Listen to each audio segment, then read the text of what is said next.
ગુજરાત ભાજપ દ્વારા શહેર અને જિલ્લા પ્રમુખોના નામની જાહેરાત કરી છે, જેમાં સુરત શહેર ભાજપ પ્રમુખ તરીકે સી.આર. પાટીલના વિશ્વાસી એવા માજી સ્ટેન્ડિંગ ચેરમેન પરેશ પટેલની નિમણૂક કરવામાં આવી હતી.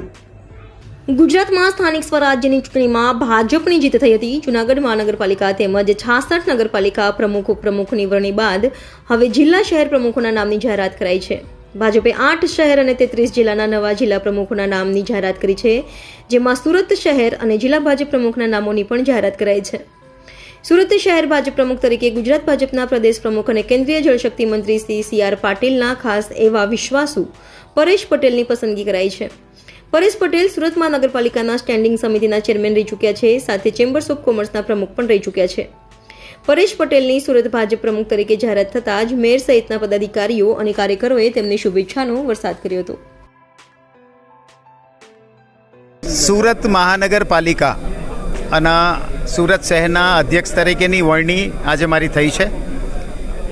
મારા ભારતીય જનતા પાર્ટીના કાર્યકર્તાઓ, મારા કોર્પોરેટરશ્રીઓ, અમારા એમએલએ શ્રી, અમારા એમપી શ્રી, આ દરેકના સાથ સહકારથી અમે આવતા સમયની અંદર ભારતીય જનતા પાર્ટીને સુરત શહેરમાં વધુ ઊંચાઈએ લઈ જઈશું એવી મને ખાતરી છે.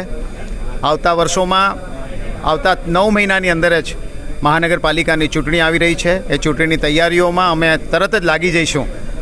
હું કોર્પોરેટર તરીકે મારા કોર્પોરેટરશ્રીઓ અમારી સાથે ખભે ખભા મિલાવીને દરેક એરિયામાં જ્યાં કશે પણ ત્રુટીઓ છે, દરેક ત્રુટીઓને દૂર કરી ઝડપથી સારા નિર્ણયો, જેમ આજે સુરતમાં કોંગ્રેસ મુક્ત સુરત છે એ જ રીતે બાકીના પક્ષોનો પણ સફાયો થાય એવું પ્લાનિંગ સાથે 120માંથી 120 સીટ કેવી રીતે જીતી શકાય એના પ્લાનિંગમાં અમે કાલથી જ લાગી જઈશું અને ચોક્કસ જ અમે એ દિશામાં આગળ વધીને જ્વલંત વિજય મેળવીશું એવી આજે મારા કાર્યકર્તા હસ્તક હું તમને સૌને ખાતરી આપું છું.